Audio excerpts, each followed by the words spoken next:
Unanifanya ni kama nimeiba. Yake ni ngapi?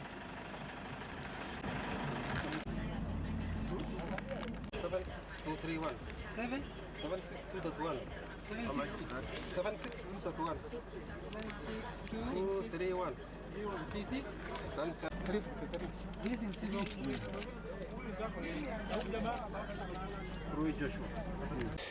the Ethics and Anti-Corruption Commission confirms that in the last 2 weeks, the Commission has undertaken surveillance operation on major roads across the country with a view to identify cases of corruption that are involving police officers and motorists. And as a result of those surveillance operations, EACC has been able to arrest 9 traffic officers who are caught extorting money from motorists and members of the public, and therefore compromising traffic law enforcement. The 9 traffic officers were arrested in Kajiado, Nakuru and Kisii, and they were caught extorting money from motorists and members of the public in the guise of traffic law enforcement. Aware that traffic corruption is one of the major causes of road accidents and fatalities in the country, EACC mounted these operations on major highways during the festive season, when many Kenyans were expected to travel to different parts of the country. From those operations, the Commission has arrested 9 traffic police officers from Nakuru at a place called Sagal, which is notorious for bribe collection. The second spot was in Kajiado along Nairobi-Namanga Road, and the third one was in Kisii along Kisii-Hongo Road. The arrested officers were processed at EACC offices in the South Rift region based in Nakuru and various police stations within those areas. The Commission calls upon all the stakeholders, including the motorists themselves, traffic police officers, together with their commanders and members of the public, to adopt and embrace the culture of adherence to traffic laws and regulations.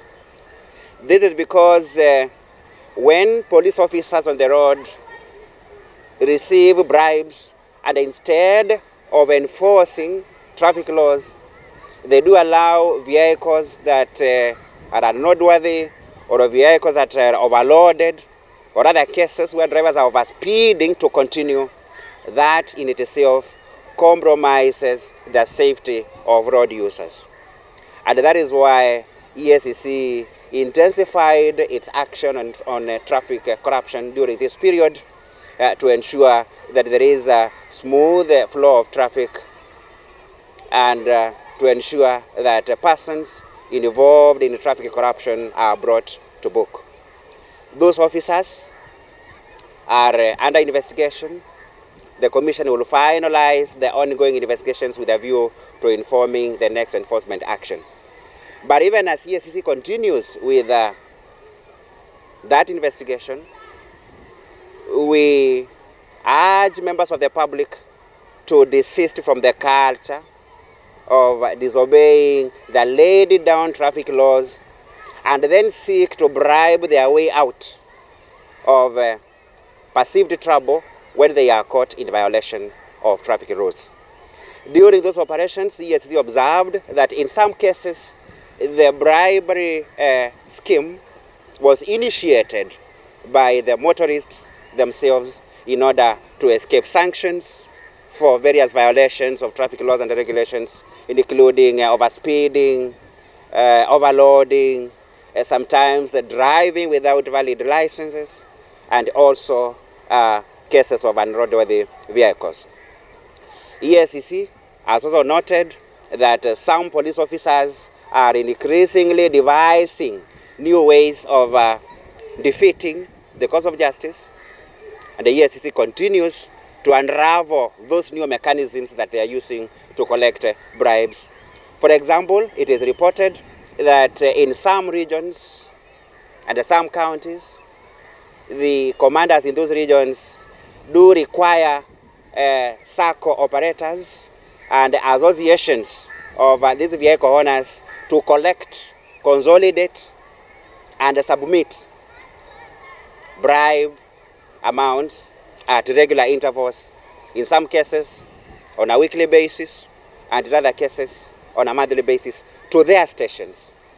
And that is why EACC is urging members of the public and those who do operate public service vehicles to desist from this culture and obey traffic laws. That is important in order to ensure road safety, because some of the fatalities that are experienced when road accidents occur, some of the permanent injuries that people do suffer as a result of these accidents could have been prevented if bribery was not taking place on our roads. Traffic corruption compromises the integrity of traffic law enforcement, as a result of which road safety regulations are not followed, and for that reason, circumstances that can cause accidents and the loss of lives are allowed to thrive. EACC continues with that operation in various parts of the country, and persons found culpable will be dealt with in accordance with the law. EACC calls upon the regional and the county commanders to take responsibility within their areas of jurisdiction and take measures to ensure that officers serving under them do not engage in these violations, do not collect bribes in the guise of traffic law enforcement, and thereby compromise road safety for Kenyans. EACC calls upon members of the public also to remain vigilant and appreciate that they are the ultimate victims of this kind of corruption whenever it occurs, and report to EACC. While EACC will continue to proactively engage the National Police Service and other stakeholders to have more effective mechanisms to prevent this vice, it is expected that regional commanders and the county commanders will on their own take measures to ensure that those officers that have been found engaging in this vice are subjected to appropriate action, including removing them from the roads to other areas, and such other administrative action as may be appropriate, even as EACC enforces the criminal aspects of the case. Meanwhile, those officers who are arrested in Kajiado, Nakuru, and Kisii have been released on a cash bail. When the investigation is completed, the files will be forwarded to the DPP for concurrence so that they could be prosecuted in accordance with the law. The 9 officers arrested were in Kisii, Nakuru, and Kajiado. So that operation was also undertaken along Makutano and Embu Road.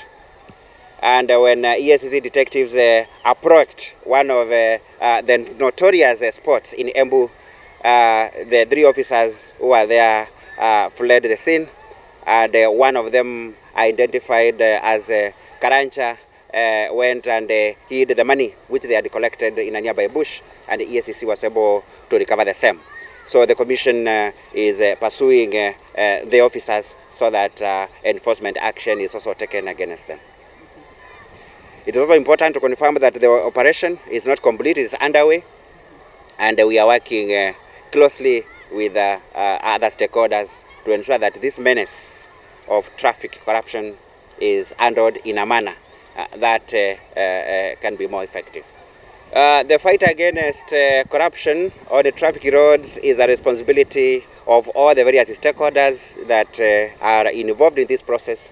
And in respect to what is happening on the roads, it is true that most of the junior police officers arrested by EACC do cite cases where their bosses are aware of what is happening, and that is why we are calling upon the command of the police, regional commanders and the county commanders to take their responsibility to ensure that traffic corruption does not happen within their areas. The National Police Service should put in place mechanisms for holding senior officers accountable and responsible when these things happen.